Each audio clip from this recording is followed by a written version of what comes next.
Sugeng Limpago di Gunung Tigo, Palata di Subalia Kampus Unan, Jawa salam nan dari Ambo, walau indah baca tangan. Assalamualaikum warahmatullahi wabarakatuh. Waalaikumsalam. Alhamdulillahirabbil alamin, wassalatu wassalamu ala asrofil anbiya'i wal mursalin wa ala alihi wa sahbihi rasulillah ajmain.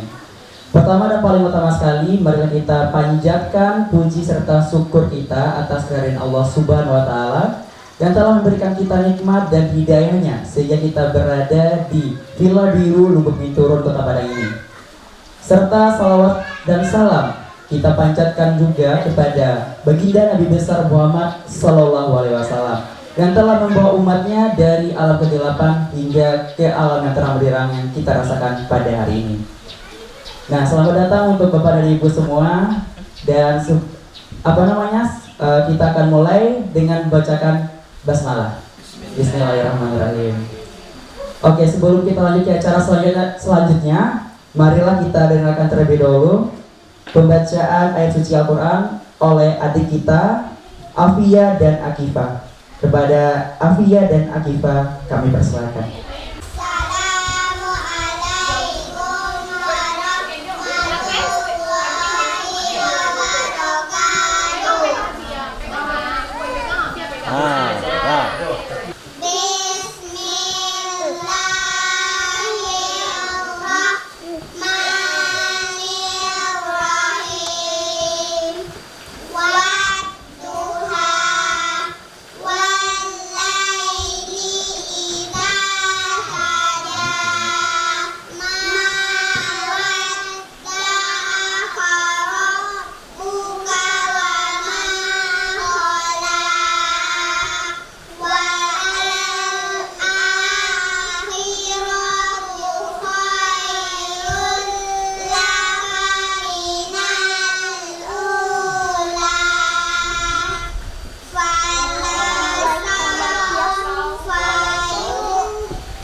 Sini, baca Fatihah ke sini.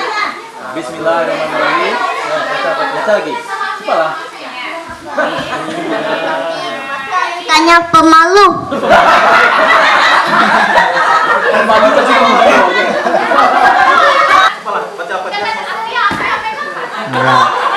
ya udah baca Fatihah aja rame-rame.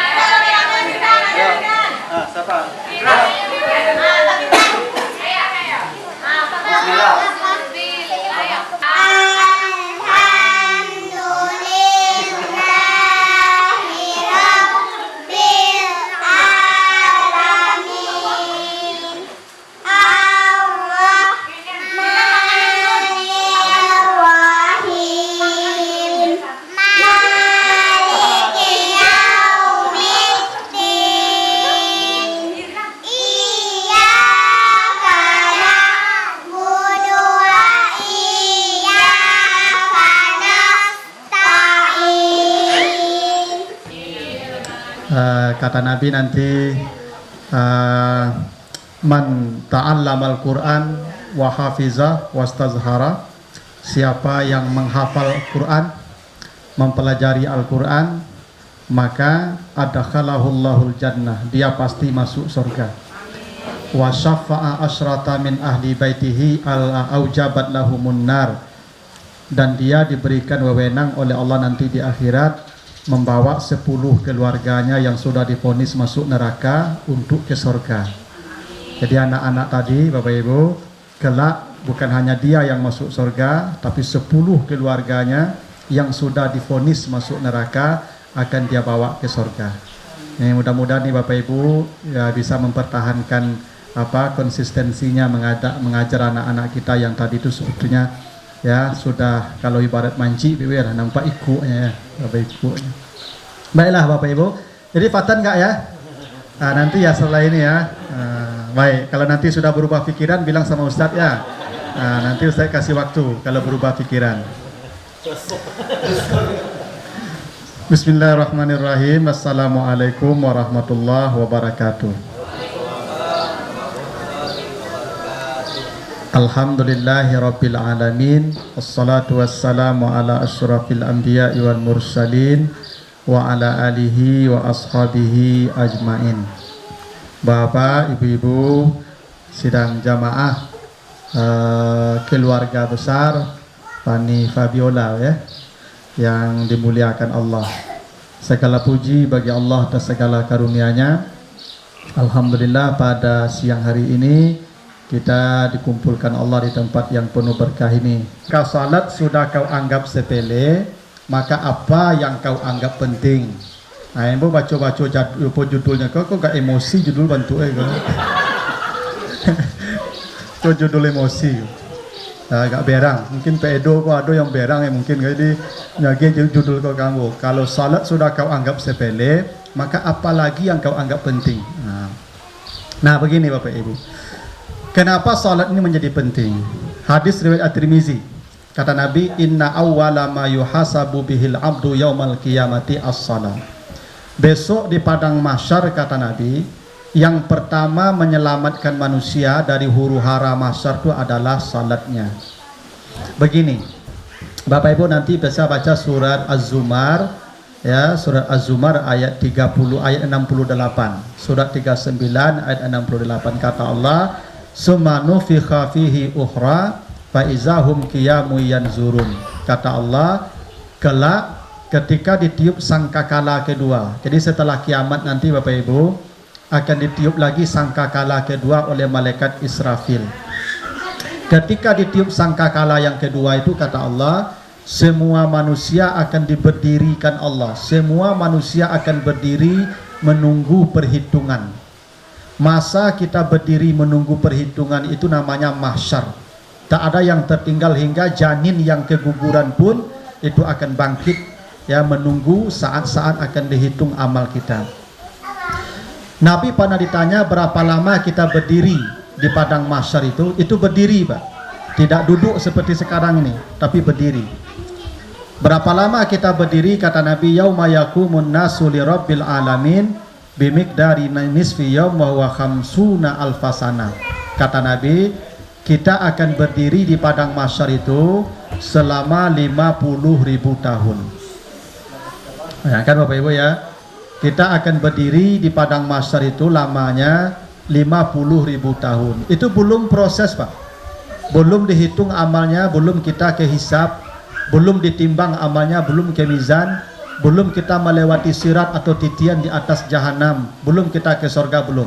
Ini proses bangkit dari kubur dan kita akan diberdirikan oleh Allah. Dan lama berdiri itu kata Nabi 50.000 tahun. Ini Bapak Ibu belum ada orang yang ke sana ya. Ini Allah yang menyebutkan begitu.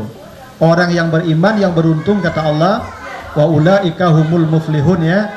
Manusia yang beruntung hidupnya apa yang pertama? Allazina yu'minuna bil ghaibi. Mereka percaya dengan yang gaib, yakin dengan yang gaib. Akhirat itu bahagian yang gaib Bapak dan Ibu, dan termasuk mahsyar. Nah, karena itu kata Nabi, manusia akan berdiri di padang mahsyar itu selama 50.000 tahun. Kalau panasnya tidak bisa dibayangkan panasnya Bapak Ibu. Maka matahari kata Nabi didekatkan ya sedekat tongkat celak mata. Apa kalau ibu-ibu kalau yang pakai celak mata kan ada sticknya itu. Nah, itulah jarak matahari dengan kepala kita. Yang sekarang saja kalau andai matahari yang ini nanti kembali Bapak Ibu, ini jarak matahari dengan kita sekarang 180 juta kilo. 180 juta kilo. Itu pun panasnya sudah ya tidak bisa kita tahankan. Ini 50.000 tahun kita berdiri di suasana yang panas seperti itu. Bahkan kata Nabi, kata Allah nanti kalau Bapak Ibu baca di surat Maryam 8586, wa nasuqul mujrimina ila jahannama wirda. Ya. Kelak di padang mahsyar itu saking hausnya sebahagian manusia ada yang lehernya putus. Nah, bayangkan Bapak Ibu ya, sebagian manusia itu lehernya putus. Makanya semenderita-menderita orang di dunia ini tidak ada bandingannya dengan penderitaan di akhirat itu Bapak dan Ibu. Tetapi kata Nabi ada amal yang paling pertama menyelamatkan manusia, yang bila itu baik maka dia langsung selamat, tak ada merasakan panas, haus, payah dan segala macam. Kata Nabi, apa itu? As-salat, salatnya. Iza salahat, bila salatnya dijaga baik-baik, maka anjah, maka selamatlah dia dari huru-hara akhirat itu. Itu alasan pentingnya Bapak Ibu kenapa kita serius menjaga salat ini. Makanya nih Bapak-bapak, Ibu-ibu, sesibuk apapun kalau sudah azan berkumandang, ya kata Allah, fas'au ila zikrillah, segeralah memenuhi panggilan Allah. Wazarul baik, tinggalkan bisnismu dulu, urusan bisnis kantor tinggalkan dulu, karena Allah sudah manggil. Karena begini Pak, kan tugas kita dua Pak ya, wa ma khalaqtul jinna wal insa illa liya'budun. Ada tugas kita beribadah, itu tugas pokok. Tapi ada tugas tambahan itu mengurus dunia. Kita bekerja di sini, bekerja di sana, itu tugas tambahan. Tugas pokok kita beribadah. Nah, jangan sampai kita jadi manusia yang error Pak. Untuk tugas pokok ya kita mengabaikannya demi mengejar tugas tambahan. Karena begini Pak, ada orang yang kacau istilahnya muhrim dan mahram. Yang mahram artinya orang yang haram kita nikahi, itu mahram. Ibu, kalau saya, ibu saya, nenek saya, anak saya, cucu saya, saudara saya, itu mahram. Orang-orang yang haram saya nikahi. Muhrim, orang yang karena dia kita haram menikah. Kalau ibu, siapa muhrim ibu? Suami. Karena ibu kalau sudah punya suami jangan nikah lagi. Ya, haram menikah karena dihalangi oleh suami, maka penghalang itu namanya muhrim. Ya, suami juga begitu. Nah, kalau mahram tidak ada batal. Saya dengan ibu saya, nenek saya, saudara saya, anak saya, cucu saya tidak batal. Tapi kalau dengan istri, disitulah perbedaan para ulama. Yang membaca pendek, Asy-Syafi'i, batal walaupun dengan istri, ulang wudhu balik. Tapi Hambali, Maliki, Hanafi tidak, dia membaca panjang, la mastumun nisa. Artinya apa? Batal wudhu karena bersentuhan kulit suami istri itu, atau bahkan dengan laki-laki, dengan perempuan lain sekalipun yang bukan mahram dia, kalau menimbulkan syahwat. Makanya ada hadis Nabi Pak. Nabi itu setiap selesai berwudu mau ke masjid mencium istrinya, lalu berangkat ke masjid, dan Nabi tidak pernah mengulang wudu. Bayangan Bapak ya. Mohon maaf tuh hadis Nabi begitu. Nabi itu kebiasaannya, sunnah Nabi sebelum berangkat ke masjid itu setelah berwudu itu mencium istri dulu baru ke masjid. Apa pernah itu? Kalau tidak bisa jangan dicoba pula, itu sunnah Nabi. Tapi begitu Bapak, sunnah Nabi, dan Nabi tidak mengulang wudunya. Hadis sahih itu artinya apa? Bersentuhan kulit dengan istri tidak batal kalau tidak memunculkan syahwat. Karena itu kata Hambali, hingga ibu-ibu dengan saya bersentuhan kulit, misalnya kita lewat tadi, ini kan sempit gangnya nih, ibu kelewat bersentuhan dengan kulit saya. Kalau hati saya bermasalah ketika itu, berdebar jantung saya wudhu saya batal. Ibu kalau tidak masalah, ibu aman. Siapa yang jantungnya berdebar, dia jadi masalah. Itu kenapa dalam Hambali begini ada pernyataannya. Bila nenek-nenek, bila nenek-nenek bersentuhan kulit dengan anak bujang, maka wudhu nenek dan wudhu anak bujang tidak batal. Beda dengan kakek-kakek. Kalau kakek-kakek bersentuhan kulit dengan anak gadis, maka wudhu kakek dan wudhu anak gadis batal. Kenapa nenek dan anak bujang tidak batal? Tidak mungkin terjadi rasa. nenek tidak mungkin suka dengan si anak muda tidak mungkin suka dengan si nenek, karena itu jarang, tidak mungkin, tidak fitrah itu. Kalau kakek jangan, itu bedanya kakek jo nenek. Apa bedanya? Kalau nenek usia nenek berbanding lurus dengan pikirannya, jadi usia nenek jo pangana nenek kok sama. Tapi kalau kakek pangana jo usia apa beda Pak? Usia 70 pangana 7 balik. Jadi ibu-ibu jangan percaya je kakek, jangan. Dia bantu untuk mati Pak. Akal panjang. Ya. Jangan percaya je kakek. Hanya lah gaib, bawa bantu untuk mati itu. Enggak lah tuh, pengana panjang tuh. Ya. Tapi kalau nenek sepanjang itu pula usianya sepanjang itu pengana itu. Itu kenapa nenek-nenek dan anak bujang itu tidak membatalkan wudhu kalau bersentuhan. Beda kalau kakek-kakek dan anak gadis, karena anak gadis juga banyak suka dengan kakek-kakek. Ya, banyak anak gadis yang memang dengan kakek-kakek dia hobi suka. Gitu. Itu. Jadi sebetulnya batal tidak wudhu itu Bapak Ibu karena persoalan ini. Ada rasa di sini. Kalau tidak ada perasaan yang terbawa ketika persentuhan itu, kalau saya pendapatnya Hambali, jadi dengan istri itu tidak batal kecuali persentuhannya bukan persentuhan biasa lagi, sudah melibatkan syahwat, itu pasti batal. Nah baik, begitu Bapak Ibu ya. Karena ilmu ini sudah sehari Bapak Ibu, ya terlalu banyak yang mau dibicarakan, tapi paling tidak ini jadi stimulus kita lah untuk kita belajar terus sehingga ibadah kita ini makin hari makin baik. Sallallahu ala sayyidina Muhammad wa ala alihi wa ashabihi ajma'in walhamdulillahi rabbil alamin. Al-Fatihah. Ibu, terima kasih. Ada Pak. Jadi. Kita doa sama Ustaz.